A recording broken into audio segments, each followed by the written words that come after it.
Welcome. We'll call this meeting to order at about 6:03. This is a finance meeting, and we've got three topics on the agenda tonight. One is the update on the Tyler financial package, which encompasses the accounting systems as well as the HR systems, inclusive of payroll, etc.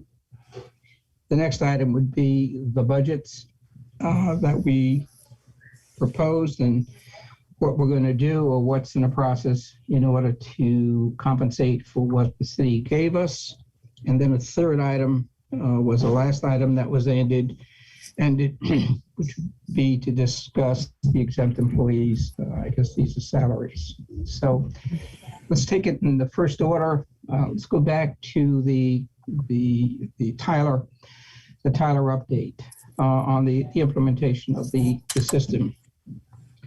To go back, not looking to repeat history, but I think many of us on the committee here just want to make sure that the occurrences which brought up a lot of the public comment and criticisms and awareness as of today, that can you tell us that the I'm going to refer to the issue of the glitch, as I call it, has been corrected. Number one is a question. Number two, has any and all issues that have attributed to that been resolved? And if not, are they in a process of being resolved? And thirdly, which I think is an important one, which I don't have any clarity on, what is the general feeling, and I use that word loosely, based, I don't want to say the industry, based on the members or your staff as to a progress in terms of responding to them, et cetera. So that's been handled thus far, and do they have any further concerns that are outstanding? Those are sort of historical stuff, just to say, give us a brief update, and then we can go through. And I would hope, if Courtney's here, which I see she is, if we can share, I asked her to find out this work chart, as it's called. I think is very impressive to show how much work is involved and the need for professionalism and guidance in here as to what's involved to do it. And everybody would have an understanding as to the workload that's involved in these implementations of new systems. So to that, I'll throw it up to Courtney. If you can just respond to some of the initial questions I have and just make it brief or yes or no. And I think that should satisfy most of the committee members, and we can just X off those items and just move on. Sure. I just put together, based on what you asked, just a brief PowerPoint, just to kind of say what's happened to date and what our next steps are. So just very briefly, it had to be set up and configured. And that means that we had to set up all the deductions and benefits. There's 79 unique types of deductions, believe it or not, for our employees. That includes their retirement, TRB, their city pension, their health insurance, their life insurance, their direct deposit, net pay, if they have a credit union, every aspect of their pay. There's 79 unique types. We also set up all types of positions and supplementals. There's 3,074 unique pay types, not including the part-time and sub-staff. We imported all active employee maintenance records. That's 2,406 active records, and also many archived records for historical purposes. And we imported all their position information. We had to create work calendars. There's 33 unique work calendars, believe it or not, Rich, Kathy, and Al. There are 29 unique salary schedules, and we created a single pay cycle, which is the advisable standard. We had to link each position to a work calendar, a salary schedule, and a pay calendar. It's a tremendous amount of setup and a tremendous amount of collaboration between the groups to get this set up and running properly. It's no longer a siloed HR payroll system. It's a single system for the purpose of HR and payroll. So all of that setup occurred. Our testing, we ran our first payroll on January 13th of 2021. We ran a parallel payroll to compare it to the December 16th payroll in our legacy system, which is the standard of practice. We compared line by line 18,349 rows of data to assess the variances and explain the differences from pay to pay. This control enabled us to correct errors. So, for example, a few employees that were recently on FMLA right before our go live that were not inactivated, or, for example, an administrator that was included in the TRB group with an assumption that she was an O92, but she was not. She had a FICA correction.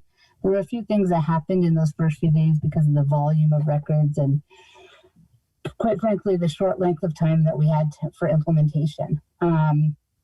Now we regularly run a payroll-to-payroll report, which looks at every single record by employee name and every single deduction. So, for example, a single employee could have up to 18 records, for example, on average. That's about how many they have.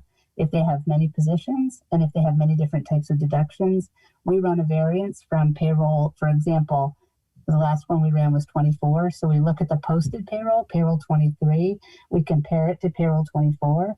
And then we sort by all the variances and we go through as a team and explain every single one of them. We will not have to do this forever. We just have to do this while we're comfortable that the controls are in place. So, for example, we see that somebody's pay dropped off. We look it up and we say, oh, yes, that was a terminated employee. We see that somebody's health insurance changed. We say, oh, yes, that employee changed to family coverage. We go through point by point by point to explain all of those variances. And it's really time consuming, but it's something that you have to do when you go live in a payroll. The HSA issue that occurred was on February 8th. This is the infamous, glitch that Rich talked about. That was a particular payroll where we had a large volume of pay changes. Normally we run a payroll on a Friday before a Wednesday settlement date. That gives you plenty of time with the bank. If there's any challenges with the bank, that's the length of time that the bank usually recommends that you settle ahead of your payroll. In this particular payroll, because we had worked through the weekend and we had so many changes, we were running it on a Monday. Somehow, because we hadn't set up the proper controls, which we have now put in place through Gina being the main person that's, assigning the rights to each of the different access points of the system. We had multiple players that were in the deduction screen. And what happened was the particular HSA deduction, it's called an employer contribution. Employers get, we have an employer contribution for different groups. In the contract, it says some people get it quarterly. We do it biannually. We should revisit that. And others get it once a year. And for the once a year group, someone went in and accidentally checked off every box in that calendar. So that when it ran through payroll, people that were supposed to get it in September got an employer-sponsored HSA deduction on that particular pay. In a normal world, when we have plenty of time to do our payroll, we would have noticed that immediately through all the checks and balances I said we had in place. On that particular day, we noticed it about 10 minutes after we submitted the ACH, which is an electronic file transmission. We immediately contacted Nina Khan, our treasurer at the bank.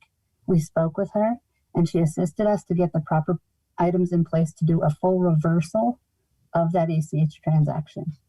And that meant that's another file you send a request and they do a reversal file, and then you submit your corrected payroll file. That corrected payroll file was submitted without those HSA contributions. So I'll give you an example. I myself and Courtney am a recipient of a $3,000 HSA contribution in September, and that erroneous payroll that ran on February 8th, it came through as a $3,000 pay to my HSA. We reversed it before the settlement date, which was February 10th. So what appeared on my statement was, it looked like it was a contribution and a withdrawal. That's an error. It shouldn't have been a contribution and a withdrawal. It should be a contribution and an adjustment to withdrawal. That employee never withdrew their money. We reached out to Cigna immediately, and right away, we had assurance, full assurance in writing, in an email, that HSA correction could be changed in the coding to an adjusted correction, which meant that that deduction would not appear as a contribution and a withdrawal. It would just appear as a net zero and have no tax implications. We had that in writing from them from day one. It took us about 2 months to get the corrected file and the correct people at Cigna to work with us to get that corrected coding. Okay. We have 100% reassurance that all of those people that ran through on that HSA have been corrected. How do I know this? I found the right person. Her name's Danbury at Cigna. She got the file extraction directly from HSA Bank, which is what we asked for all along, because that's the correct file. It had 100% of the transactions on it. And she was able to issue corrected coding to have it as a reverse adjusted. It's called an adjusted distribution. So when any employee looks up into their account, they can see that there's been 0 contributions for this year. Okay. I checked against that bank file, and I can see that 100% of those corrections have been made. We also have quarterly reports that we run with Cigna just to verify when someone's getting close to a max of their contribution, because the federal government sets tax limits for the contribution for a given year for families and singles. They alert us. They can't tell us who. They can alert the employee directly, because employees are allowed to make their own individual contributions into their HSAs. It's their own bank account. But we do have a protocol in place, because we've had this happen before many times in the past, where the district used to make overages and contributions to employees' HSA on behalf of the employer-sponsored portion. And we've in the past submitted these adjusted corrections through when it used to be with Chase Bank. We had about 10 a year that happened. So I have not to, I think this point, I'm satisfied as to what happens, and don't have to go into further details. Okay. For the participants that were involved, they've been contacted and explained what had happened, and whatever the results are have been made to restitution with them or with you if there's money due, etc. And that's been corrected. How is the feedback of this information to the other members in that are concerned, basically the union representatives? Who are they on target, or have they been, or are you keeping them abreast as to the progress that you're doing and what you're making? And is there any conversations back and forth as to any further concerns that they have, so they can be addressed as we're implementing this system? Yeah, so Dr. Sal issued a letter directly related to this issue with assurances. In addition, I have a meeting scheduled. It was for today, but Aaron had to reschedule for tomorrow with the teachers union. I'm meeting with the secretaries group on Monday about a separate issue, but I'm going to certainly circle back with them about this. In addition, I sent an email last night about how to check your paycheck. And as a result, I got just a few responses with people just asking about clarification for how to access their check and things like that.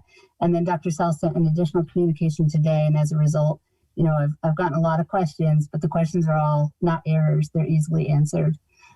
Questions like, our old system used to round the pay. So for example, if you were making $1,200 in our old system, it would catch you up on the plus or minus on the last pay.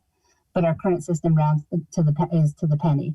So instead of making $1,070, you're making $1,069.90. I'm getting a lot of questions on that. So I'm just explaining, it's rounding, but check your salary. Your salary is still the same. In addition, I'm getting questions about the 2 paychecks. So our old system was a manual calculation. For people that have a teaching position, they're required to participate in the Teachers Retirement Board pension. For employees that are working another job that's not pensionable, like for example, if they're working with our Early Learn program, we take FICA. We're not a section, it's called a Section 208 district, where we get exempt from the FICA for the supplemental pays. We are required by law to take that FICA for the employee on behalf of the employee for retirement. And so those run in the new system as 2 separate paychecks. We're exploring the option to combine them, but it caused a lot of errors. So right now they're getting correct pay, but they're just getting 2 paychecks for those that are running a second job. I would assume pardon me, I would assume in that situation when you got the FICA, it's kind of tricky because FICA would be calculated on the total as opposed to partitioning it between salary A and salary B. So Correct. It's actually something that the consultants have to work through, Richard. Yeah. It's not quite that simple. There were issues about setup, whether or not, defaults to go to FICO were checked or unchecked. And this is one of the big areas, the FICO and TRB, that we're working closely with the consultants on. This is sort of I wasn't anticipating a PowerPoint, but there have been still some issues. And, one of your questions was, are you convinced that it's resolved? And part of my job wearing the legal hat is, we were asked to write a hold harmless for all of our unions. And I don't quite know what the scope is, honestly. The hold harmless, I'm trying to hedge with the unions to really restrict this to this February 10th HSA issue. But one of the questions that I did have for Cigna was, are you confident that we have reversed everything, that it's all been reversed? And their response was, we've reversed the ones we were told about. So I'm not sure I'm real comfortable saying I think that we've handled it all. I just don't know. I don't think we know what we don't know. And the board. Can I interrupt, please? Can I interrupt? May I respond to that? May I respond to that? May I respond to that, Dr. Sal, please? Just a minute, please. Please. There is data to show that I've asked you to review. Courtney.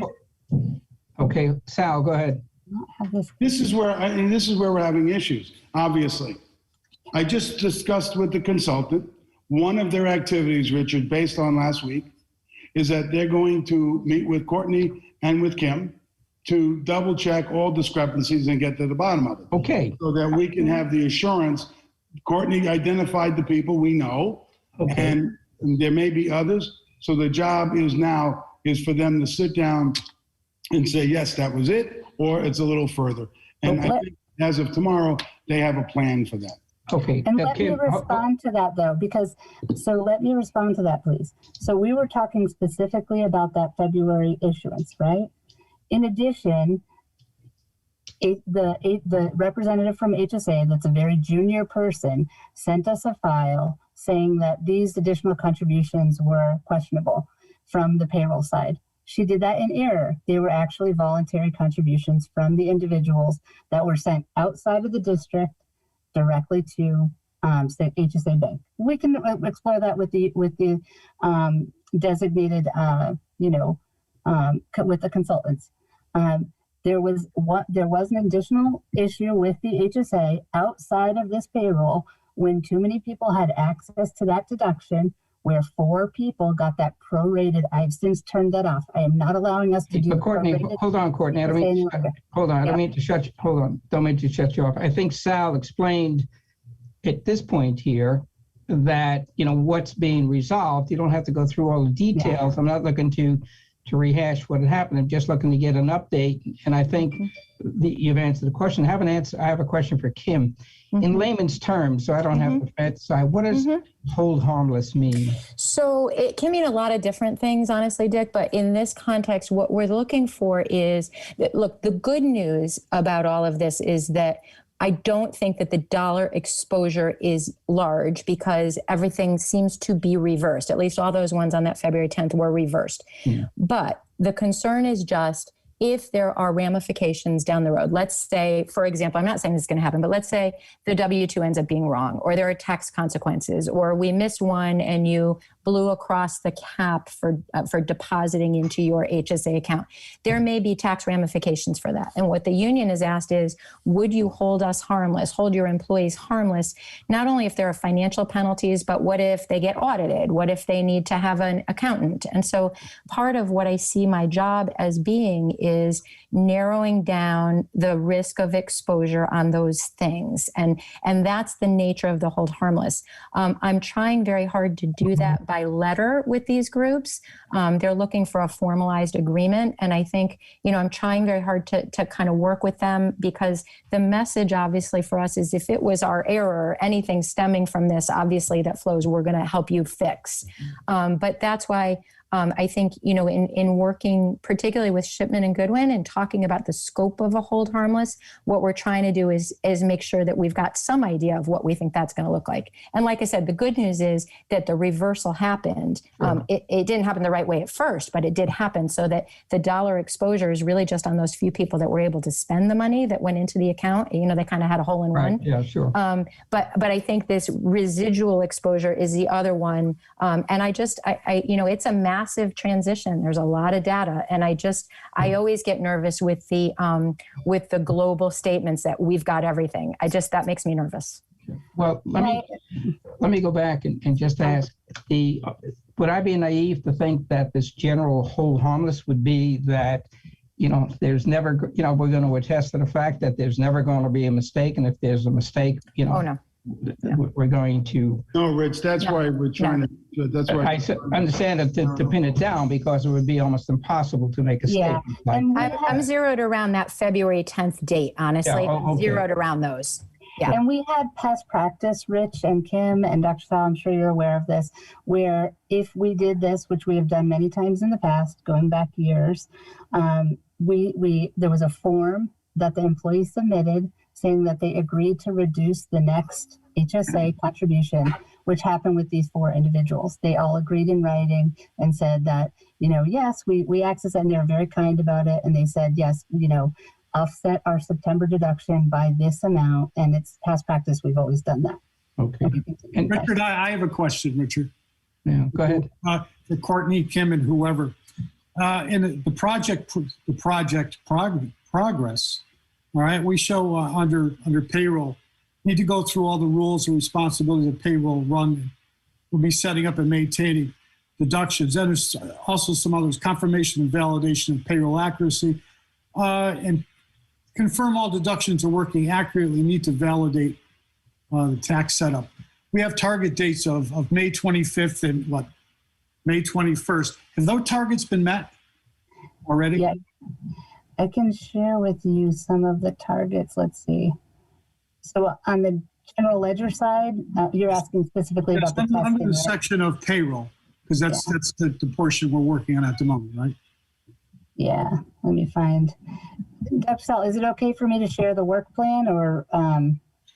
Well, I don't know. I have the work plan, but I was cut out of those questions. I think those timelines. Al's just asking. Yeah, that's all. I think we have, haven't we? Yeah, no, we haven't met that yet. We're on target to meet it, but we've met the. Then Al, it hasn't been rectified. Committee. Correct. On Thursday morning, every Thursday morning, which is tomorrow morning, we take this and update it so that we don't miss anything. So that's my assurances with the consultants that we're doing this. So tomorrow morning I'll have a better idea as everybody updates their information. Yeah. Rich, can I ask a question, please? Go ahead, Kate. I have 2 questions, really. I hope that's okay. My first question is, Courtney, can you give me an idea of the number of people who were working on the first phase of this project with you? It was pretty small. It was me and my finance staff and some limited involvement with the human resource group. So from October to late December, it was a really small group. And then we also had the Tyler consultants working with us. We probably met with them a total of, in the course of those 3 months, I want to say probably about 15 to 20 days, full days of sessions. And those were 15 to 20 days of training? Actually way more than that. I'm just saying with the group, it was 15 to 20 days. It's okay. Training, and then you go back and do testing, and then you do building, and then you come back to them and do testing. So it was more than that. It was, let's see, probably about 30 days of training. And then I worked independently with some contractors, like over the 2 weeks of holidays, Christmas, New Year's. Yeah. So full days of that. Yeah. And how many people are being paid through this system? Being paid through the system? Well, we have 3,000 different types of pay for the full positions and supplementals. In addition, we have many, many, many substitutes and part-timers as well. So in a given payroll, I would say the volume of pay is from paycheck standpoint, probably 6,000 or 7,000. So we're talking about a data conversion from one system to the other that involves 6,000 individual records that potentially all have different... hundreds and hundreds of thousands of individual records, actually. Hundreds of thousands, because it's every aspect of a person that we track. So it's their name, their spouse, their address, their type of pay, their calendar, the frequency of pay, their position. It's hundreds of thousands of lines of data. Okay, and we have a new person that's come in to sort of oversee the rest of the process, and because I know we have to work into other aspects of the system, right? Correct, yeah. Do we have additional folks that we've hired for some of this data work? And I guess the other piece of that is, obviously this is all supposed to be very secure information. So, what measures are in place to make sure that whoever we're bringing in to work on this is capable of doing that work? Yeah, that's a good question. So Dr. Sal reached out to a firm that identified people to assist us, and I think we'd all say that they're doing a really good job, and we're satisfied. And I defer to Kim and Dr. Sal, and Kelly's on the line too, but I'll say from my experience, we have a consultant, her name's Lindsay Intieri. She was referred to us by, I asked for a project manager back in September of last year, and she was referred to us by the software implementer at that time. Okay. And so we were able to reach out to her recently, and Kim actually knows the firm that she was working with. So she, as well as her boss, are engaged to help us do the project management piece. In addition, we now have the full support with Gina working on the project, as well as Kim, Dr. Sal, and the executive committee. And I have a consultant working with me as a bookkeeper that's helping with the data, because we still have some data conversion on the general ledger side that we're going through that's pretty significant and involved. And we're getting there. I expect that we'll be fully loaded and fully ready to go with the general ledger by end of week next week. Okay. I apologize. I just want to go back to something you mentioned, though, because you mentioned that you made contact with this person back in September. Mm-hmm. Yeah. And what was the reason behind not bringing this person on board at that point in the process? I think it was just budgetary constraints. Dr. Sal, is that the case? You know what? I'm not sure what she's talking about, really. We signed a contract with Tyler, and it was a few $100,000 we transferred over, and I'm assuming everything was going well until we had these problems. When we did, we talked about bringing on consultants and to help us. So, Kate, I couldn't tell you about why someone else wasn't brought on or not. I don't know. She may have asked, but my understanding is we were okay. I guess. And I don't mean, I'm not trying to cause I want to get at an understanding of the situation, because if what Courtney is saying is true, I mean, I can't speak to a payroll situation, but I have done a data implementation, both on the bringing a system in and developing it, and then also a conversion from an old system to a new system. So I do have some background in that, and I know what goes into it, even when you're talking about a much smaller amount of data. And my concern is that internally, we did not have the structure in place to support that process. And I don't want to see it happen again, right? Because we have this next portion of the process that we're going through, and I appreciate that we're bringing additional people on now to, work with us and to make sure that conversion happens properly. But you can understand from my perspective, I'm sure that there's some concern about how, the reassurances right now don't feel very reassuring to me. If I can just, I just want to respond for a minute, because there's a couple of things, Kate, that you said that are super important. The security one is really important. Our IT director did not get responsibility on the security for this until about 10 days ago. And so our IT director, who ordinarily handles security for everything in the district, Power School, everywhere, was not a part of this internal workings of this conversion until about 10 days ago. Yeah. There was also, and I'm going to be the first to say, I was surprised at what goes into this conversion, because it was my assumption when you might remember last spring, we were jettisoning a product that we thought we were going to use, and we moved into the Tyler at the last minute and switched. My impression of that was that we were getting a much more turnkey solution than we got. And so this process really required us to build everything from the ground up. And they're very quick to say, we tell you all the bells and whistles and you guys figure out what you want. And I was startled in the many sessions that I attended that it really was here's how you do it. You guys go off and do it yourself. When you're talking about, Courtney's got 2 payroll people and I've got 3 people in my department. It was staggering. But there was a project manager from Tyler who was supposed to be shepherding the project through with Courtney. I think we had 2. I'm not sure if we had 2, but I know. Yeah, and she did. And she's excellent. Day one.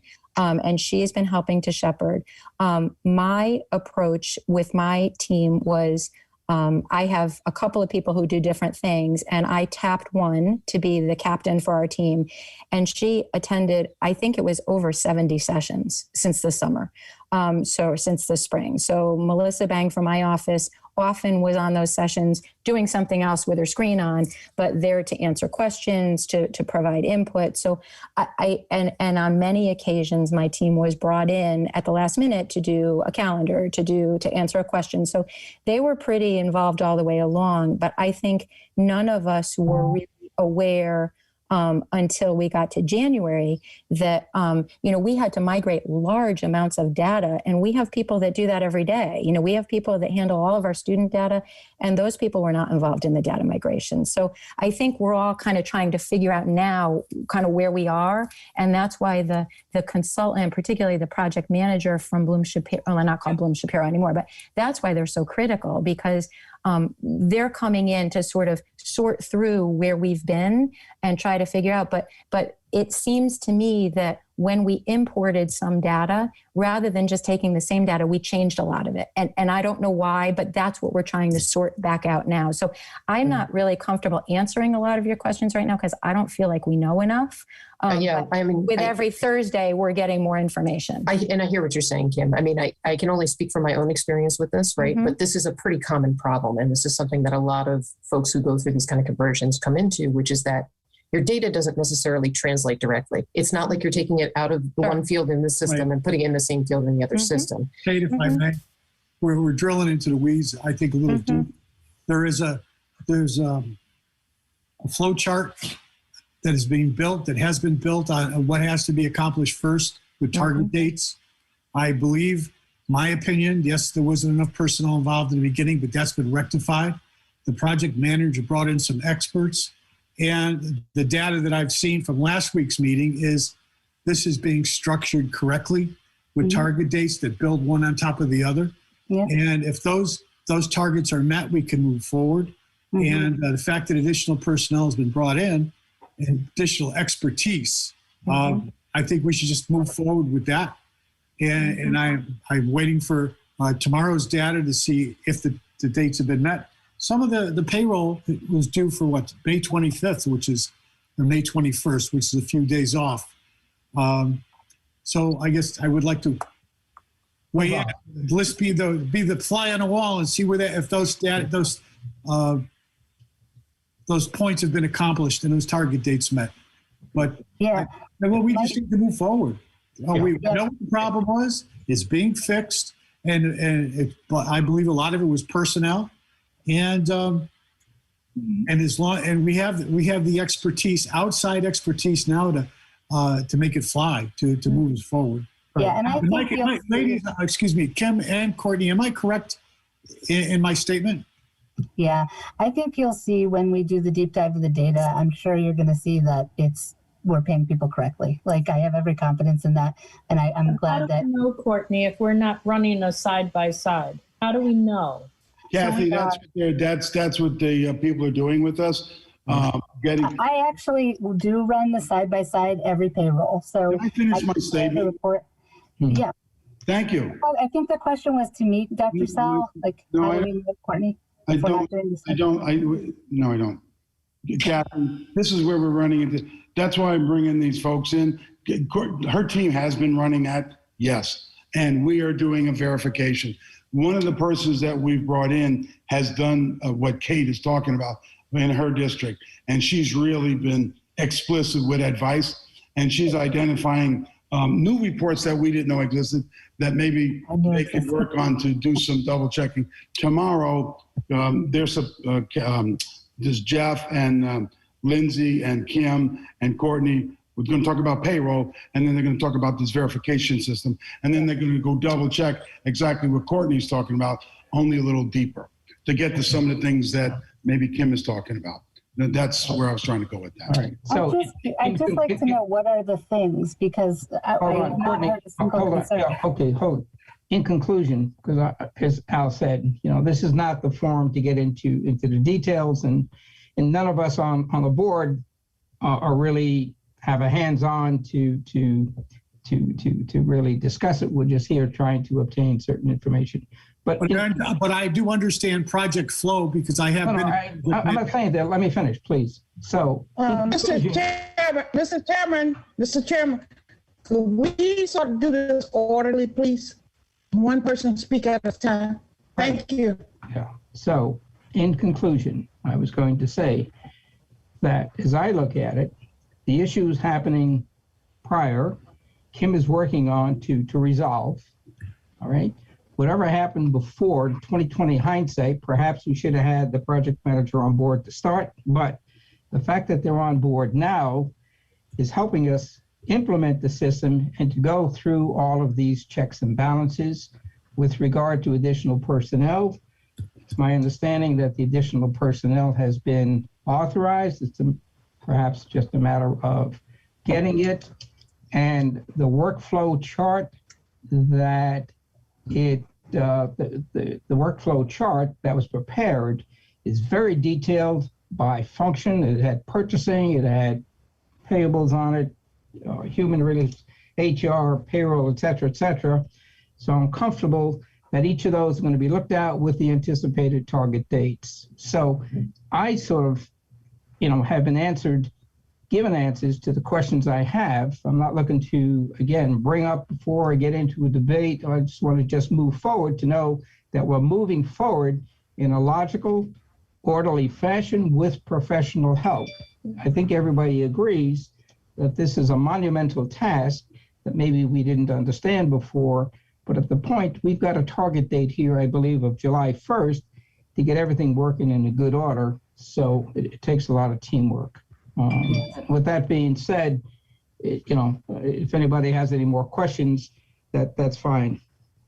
We're not looking to blame anyone, Richard. All we're looking for is assurances going forward that we are working to correct it, that we will not have another public flogging from the union at our board meetings, that they will be in the loop, knowing that we know about it, that we are fixing it, that we have hired additional personnel, and move on. I'm not looking to blame anyone. I just want the assurance that what is our monetary exposure? What is it? Okay. I think Kim is working on that, and to all your points, I think as we evolve through this process, those assurances to the best way I could phrase it is with the controls that are implemented, and the controls both on the system end and on the processing end and the review end. That's about all we can do. Humans are humans. Glitches will occur. I get it. That's it. So I think we'll have the assurances at the end of the project that we've asked for today, once this thing is completed and everybody has all the answers. And that our employees know that we have their backs. That's all. Yeah, thank you. Kathy, and I think Courtney's talking to the union heads, and Kim is, and we send out the letters. We told them, look, mea culpa, we may have made some hiccups. This is a monumental thing, and we have these experts in now that are scanning, and you can expect some things to, emerge again, and we'll handle them correctly and identify them and communicate with folks. We gave them those promises, and that's what we're working on. Mr. Chair. Those gaps. Yeah, Kate, go ahead. Can I make a request that we get some more regular updates of the situation, maybe a weekly update. I understand, you guys have to participate in this process and oversee it, and you've got folks that you're working with, but I think it would help a lot of us board members feel more comfortable about the progress that's being made if we could see that progress on a weekly basis and know exactly, what is being done and what is still outstanding. Kate, I think weekly may be a little too quick. Maybe bi-weekly. Bi-weekly is fine because there's a lot in there, and if they move a date from May 21st to May 25th, the next week, there's not much to discuss. We're just looking for projects. Yeah, that's fine. I think some regular updates. Yeah, and certainly we could figure out a form and how that's done. I do want to make a comment to Dr. Sal that both Al and I appreciated your inviting us to be part of this consulting group. We enjoy being there on behalf of the board. It shows us the professionalism that is involved, the information that we're being provided, and the structure by which these people are really holding us to task to do things and resolve. I was very impressed with, sometimes there's a debate as what to do or how to do it, and there's an umpire there, the fellow who's in charge, his first name is Jeff, I'm not sure his last name, but anyway, he calls the shots along with you, so it's the proper way to do things. And I just want to say we thank you for that, and we'd like to continue to be part of that project as sort of flies on a wall just to see and also to assure, not assure, I hate to use that word, but to get back to other board members that we have a comfort level that things are moving along quickly. Rich, I think that was my next question. Are we on the call tomorrow morning? I wasn't doing that because it's an operational meeting. I brought you guys in last week because of the depth of the problem. I'd like to take that work plan and update you guys together because we do get into personnel and a lot of other things. I think it's an operation meeting. And I don't think you want to start going into that mix and match. That's just my opinion. Okay, no, I agree. Yeah, Sal, yep. On everything. Yeah. But I thought last week, Al, because the problem was so grandiose, I think you needed to see with me, with everybody, what it was like, and then put this together and then feel confident we have the right people, and then try to get to you, Kate, Rich, and everybody, and let you know on a regular basis how we're doing with it. Mm-hmm. Thank you, Phil. I do appreciate that, sir. And numbers, no, I'm not an accountant, and I don't comment on accounting, but the project flow, I am, been exposed to several times in the past. And it just, I think it might give the board a better comfort level if we're there, as long as we don't interfere. And I would appreciate an invite if it was okay to do. Yeah, I would second that, Sal, because under normal situations, I'd say you're 100% right. I don't want to be involved in your business. That's what we pay you and your staff for. But only because of this particular issue, it's another learning curve for us. And it gives us the ability to then get back and advise the other board members as to what we're seeing from our perspectives. We're not evaluating, or we don't care how you guys interact with each other to come up with a solution. That's your particular, way of resolving issues. But I would like to be extended the invitation to continue, not to be nosy, but just on a information basis, because it's an educational process to me. Since I've done several of these, I was very impressed with your consulting team, the response that they give to your staff when they ask the questions. And I think for us to have these comments and going back to the board is certainly very helpful to the information. We're not looking here to be critical or part of any of the conversation because we're not involved in how your operation works. It's totally different than perhaps to a certain extent, a business industry is something that all the gimmicks you have and things you got to do. So, and I just want to add to that, Rich, if that's okay. Yeah.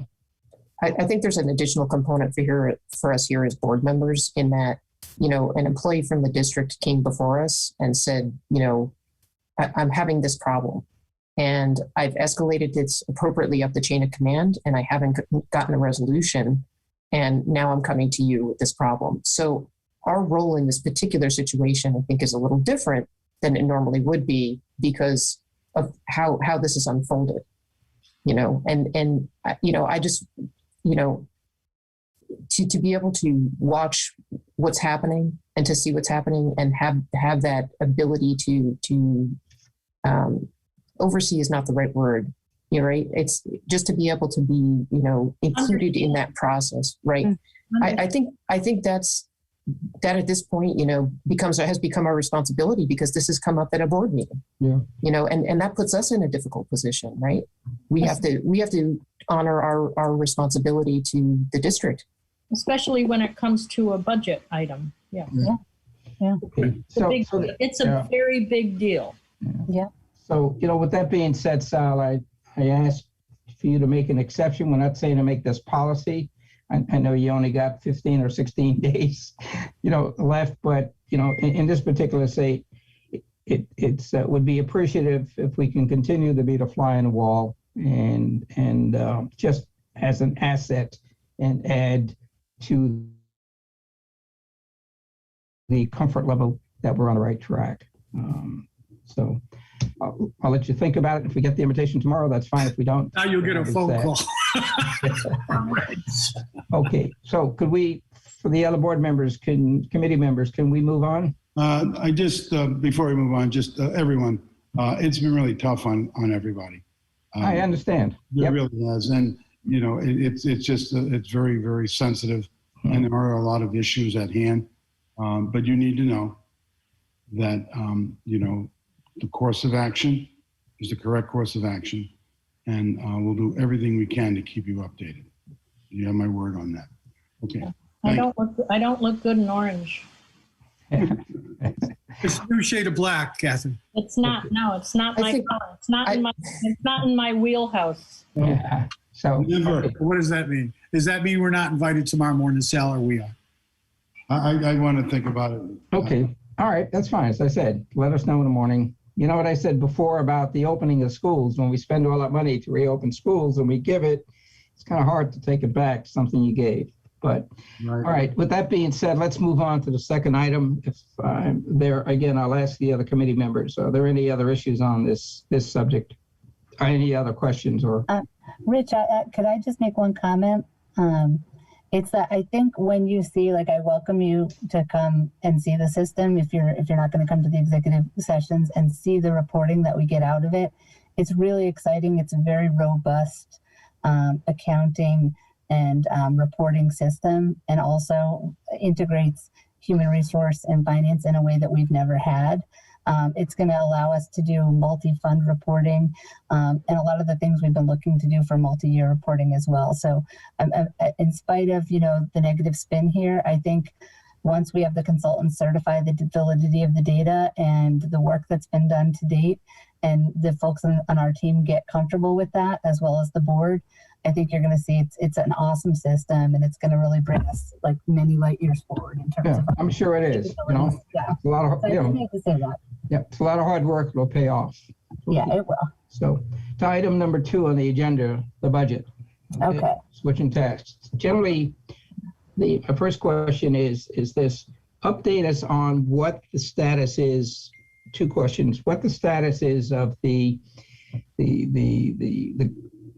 governor's freeze of the alliance money to us, is basically what's the status, and number 2, what is the gap that we have that we're working with? Because during the conversations the city session, things were still up in the air, whether it would be $4 million, whether it be $1.8 million, et cetera. So I'd like to know what that final gap number is, and then are you in a position to go through and present to us what your rationale is to come down to a final budget number?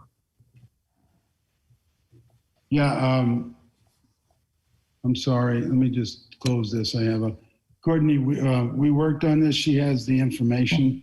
Okay. So we're getting information from the feds, on the dollars. We do have to provide those assurances. One of the things that, believe it or not, that put us in a position for one of those assurances is that we have a reopening plan with all students coming back. So that was a big thing for them, for the money anyway. So we just got that yesterday, assurances. But as far as dollar and cents, Courtney, you want to kind of go through the thumbnail, what we've decided? Sure. Yeah, sure, Dr. Sal. So to start with your question about the Alliance freeze, we got assurance from Ryan, and this was a conversation Dr. Sal had. So I saw your email, Dr. Sal, that it would be likely not frozen and 2.5. Yeah, thank you, Courtney. You're right. He said there's support on both sides of the aisle with the governor, and that he's 99% sure that at least that $5 million over 2 years will be coming to Danbury. And you know, that money's always been passed through to us. Mm-hmm. Yeah. Right. Yeah. And that's part of the overall, just for a reminder, I think people know this ECS grant. So the ECS grant has the formula that allows us to get an adjusted amount that every year it increases. We were expecting 2.7. So I have to dive into the details of why it's 2.5. We're happy to be getting the funding, but I do want to understand why it's reduced from our original expectation. So then in your thinking of the presentation of the budget, then you're taking into account to reduce that $4 million gap as we left it to at least half of that at this point. Yeah, we did. This might be in the weeds, and you tell me, Rich, if it's too in the weeds, but this is our planning document that we've been working for. We pretty it up to present it to the board, but this is sort of how we do make the sausage. And since it's a finance committee, we thought we'd share it with you like this. And I'll just walk you through it briefly because this Alliance money assumes that we're going to get 17.3 next year, which is including the new 2.5. So we've done sort of an all funds planning document here. And I'll just briefly say, you know, the city money, the Alliance money, and what we call, as Gladys said, ESSER 1, 2, and 3. So we could remember it that way. And it has a series of assumptions here. In the total, this is the funding at the top. This is the base expenses here, and I'll explain that in a minute. And these are all the new things that we were asking for in our budget and how Cabinet at this point in time is proposing or has worked through how we would afford what we want to do or we're hoping to do. So I'll ask, yep. At the end of the day, just going down through totals, are you finished with? So what did you come up with? I guess my question is, did you zero out?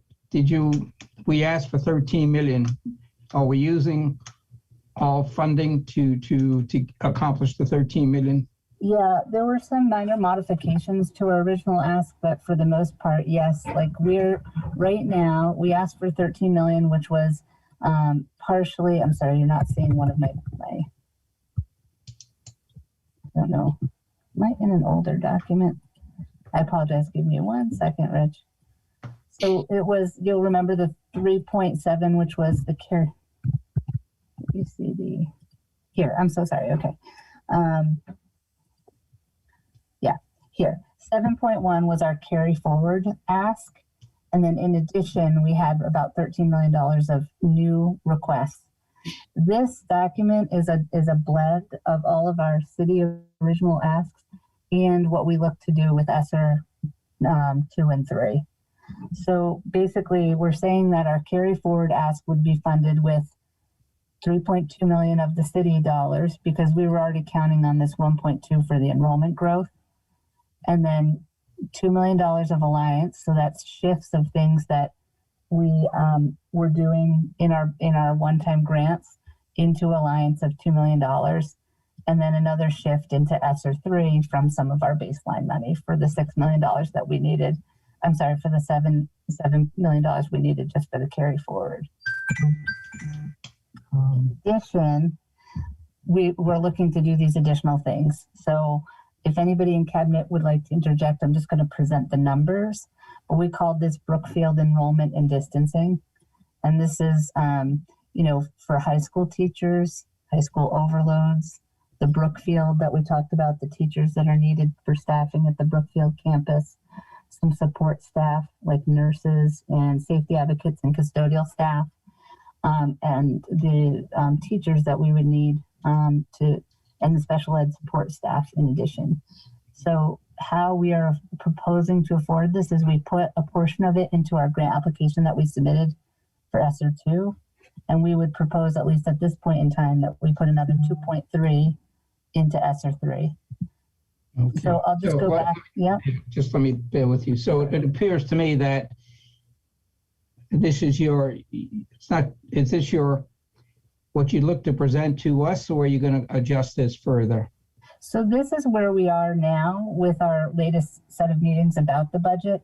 Okay. So this is basically saying that all told, all things being equal, we would have to use, all of these different funding sources. So a rollover of CARES about $770K, $6 million of ESSER 2, and $8 million of ESSER 3 to afford the things that we were looking to do. So, for example, in our initial ask. Yep, hold on, Courtney. Before we go further, I guess my next question is, I always find this extremely important, and not only that, but it's terribly complicated.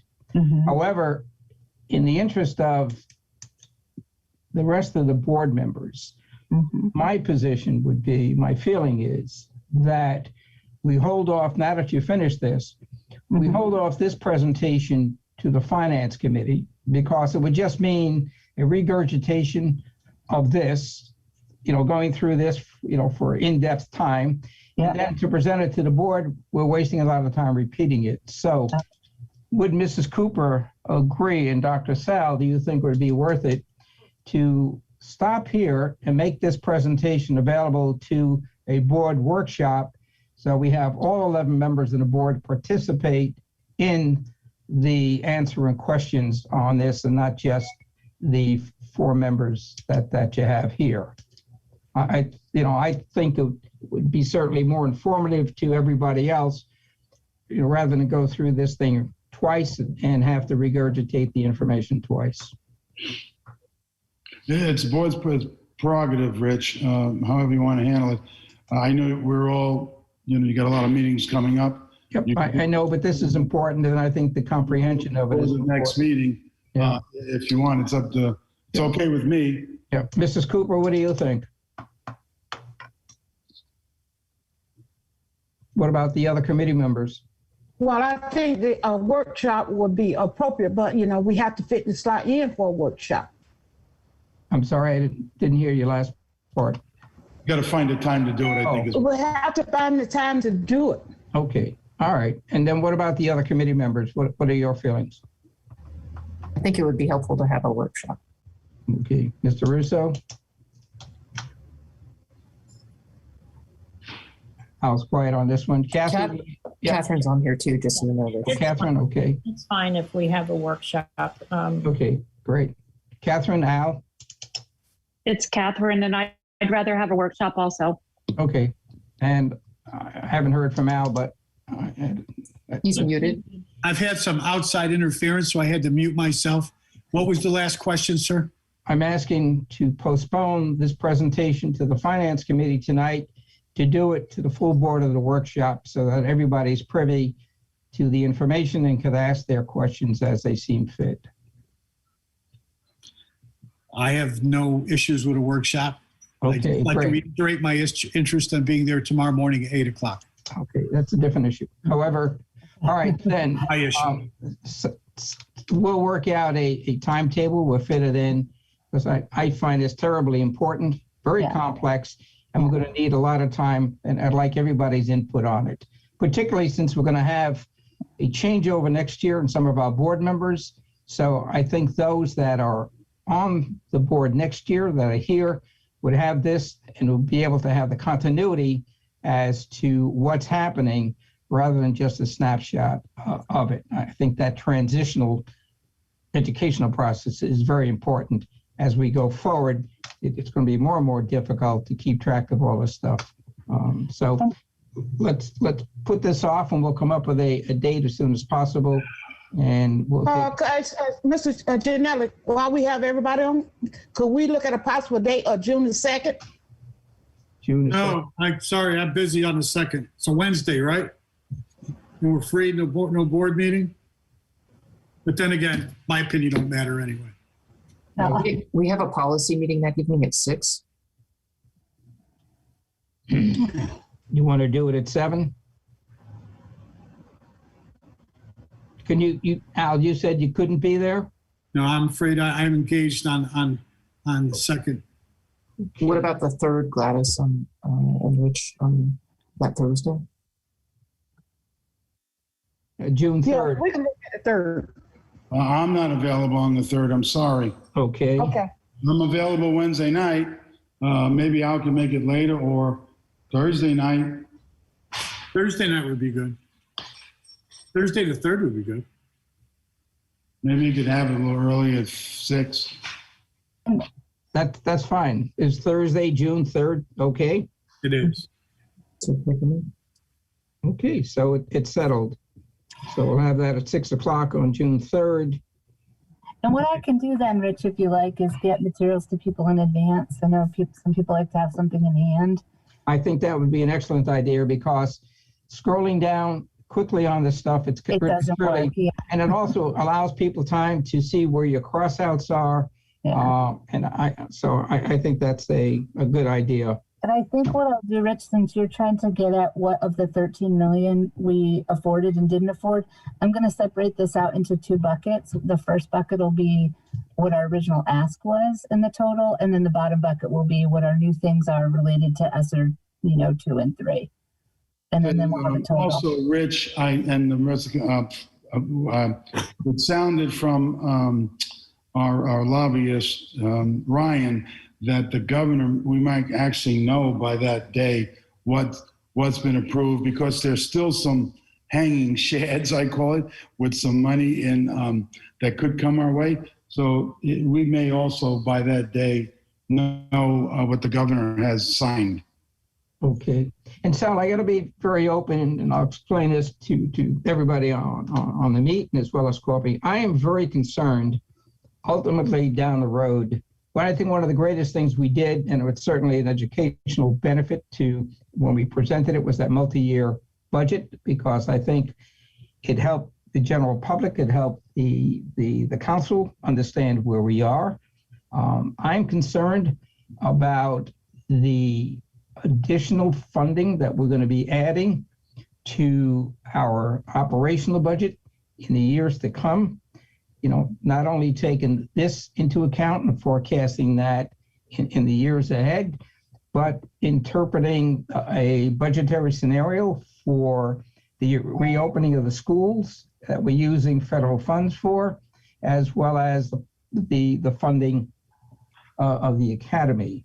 I think we've got to look at these numbers and see what these aggregate numbers are going to be, so that we can then, you or somebody in your position, can then sit down with the city and say, look, based on a Board of Ed strategic plan, we've got a multi-year forecast that says that we're going to be asking for $20 million, $25 million, et cetera, based on these particular projects that we're doing.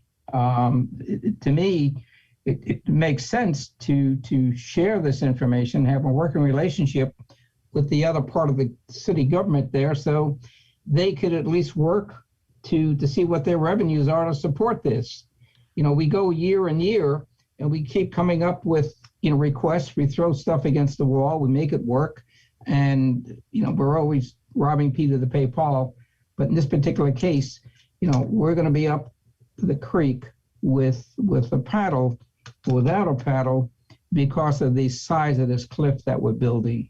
And so that's my concern for the future of us. And that's all I'm going to say. I think, Rich, for the board's edification here, I think you're right. When I listened to the committee meeting that night, the 11-10 vote, 10 of the people got it. Mm-hmm. And even some of the others got it. And I think, Courtney's idea and yours, we laid it out pretty plain. Yeah. The question I ask myself is, if I don't use this money for kids to save the town from a cliff, what do I use it for? Yeah. And I don't think it's right. And I know you're not saying that. None of us will do what's right for our kids. But, and the other, so we've made that point. The other thing that you guys are going to be facing, we don't know who's going to be sitting in that chair next year. Right. And I think that's an issue for you to communicate with leadership and we will do that. But I think from listening to everybody, they got it between the eyes saying, look, in 3 years, guys, in fact, here's one answer I got. Well, in 2 years, you might get more money to push it down the road further. That was an answer that we did get, you may recall. But I think the message was given, and after the board approves this, we'll do it again. Then I think after the election, which is going to be a little late because that's November already, we'll have to have another powwow. Yeah. But I agree. No, I agree 100%. We do what's right for the kids, but ultimately everybody has to understand what the ultimate cost is and where the funding is coming from, so that when we get to that point in time, we're not faced with a dilemma to say, okay, we got to backtrack or whatever these solutions to the problem are. So we've just got to change in the future the way we operate to be more connected with each other. We got two big changes this year. We got superintendent, we got a new mayor. So, the things that are going to be done differently than they have in the past, only because of human nature. But, okay, so we solved that problem. Let's go on to the other issue of... solve that problem? Yeah, it's easy. Mr. Janella, before we move on, I just want to ask Courtney a quick question. Courtney, will you be able to have that presentation and document ready by May the 28th so board members can get it and be able to go through it, because that's Memorial Day weekend? Yes, I'll be able to, Gladys. I'll get it in advance of that, okay? If I can commit, I can commit to getting it. Yeah, let me look at my calendar right now. I can get it out to folks by the 26th, if that's okay with Sal and Cabinet. Okay. Yeah. Whichever date that works good for you, just so board members can have it ahead of time. That's a concern. Of course, Gladys. Thank you. Sal, for clarity purpose, solving that problem is only reference to agenda item 2, which was the budget subject. that was all, and settling a date on a workshop. Okay, moving ahead to the next item, which is the salary part for exempt. Yeah, I just want to lay it on. I think we need to think it through. I think the exempt staff, I have in the budget an increase for them of about 3%. I think what the board needs to think about, and I think you're looking at it now when you're looking at my salary going forward in comparison with other superintendents, I think you're going to be in a dilemma with distances with salaries of my central staff. This is going to be a bigger issue for you going down the road. But I do think that when you're thinking of bringing on a new person, and I'm not going to go down that's your business, not mine. But when you look at the comparison and you pick a number, we've always tried to do, some relative distancing, but reasonably between positions. And I think that's going to grow. And I think it's not fair for my folks who are with us working hard not to realize a decent increase going forward for next year, 1. 2, I do think that position-wise, we need to look at that. We are growing exponentially number-wise. I think Kate just brought something up, and you did, in terms of, do you have enough staff? Well, the answer is no. We keep putting them in classrooms, and, as Courtney says, we need this, and we've tried to make things work. I think we need to somehow you guys need to look at with my team, some kind of a reorganization to really help out and get things done. With that said, I'd like to think this through, or maybe at an executive session come to you guys and talk about what I'm thinking relative to raises for our people, because I think the minimum in there, 3%, is not going to bring them to where it needs to be. And that's something I don't say lightly to you. I think you have people you want to keep, and I think to be fair to them, relative to what you think you might be doing with a new person sitting in my seat, to do them justice, we should look at that. And I just don't want to leave without alerting you to potential challenges and problems with that. Would it be plausible or wise to defer this as well until we have the meeting on June 3rd, and then possibly if we have an executive session after that to discuss this, so it's wrapped up basically, hopefully in one evening, and we can take. Yeah, that'd be okay with me. I do want to, the sooner the better for them, but I do think we need to give them justice to think it through. Sure. And But at least give you an idea of what I think we're facing. Nothing takes effect until July 1st, is that correct? Right. So it's just a decision-making factor prior to July 1st. Right. Just remember, Richard, you've got about 60 people on that exempt list. So you've got this core team that Dr. Sal's talking about, but you've also got lots of central office secretaries and those people. So even on June 3rd, usually you deal with them kind of as a group and you look at the most comparable group. But just remember, you've got all of those people for July 1 as well. 60 people is the non-exempt. Non-exempt. I think I haven't added it up recently, but it also includes like your OTs and PTs. And so it's quite a big list. Okay. Thank you. Mm-hmm. And the reason I said to take it at the time of the budget, but there may be some people who think, if we're talking about a budget and it's too high, why am I giving raises? So at this point here, we covered all in the same evening and we hashed out all of the pros and cons. So, and normally, as I said, we used to do this, I think it was a little bit earlier, but we'll see. But if that's okay, then we'll include in the agenda, Mrs. Cooper, then possibly an executive, not possibly, but a good idea to have an executive session after the workshop to discuss this in detail. Okay, that'll work, Rich. In fact, this time I think I will invite Kim in. She can do a presentation, and Kevin, they're going to be there. This way you can hear directly from them. Okay. And one final question, stupid question. Do we do a superintendent's evaluation this year? No. No. Just give me a cake and say goodbye. Okay. Does any other, a little humor. Does any other committee members have any questions that? I did a new job, Rich.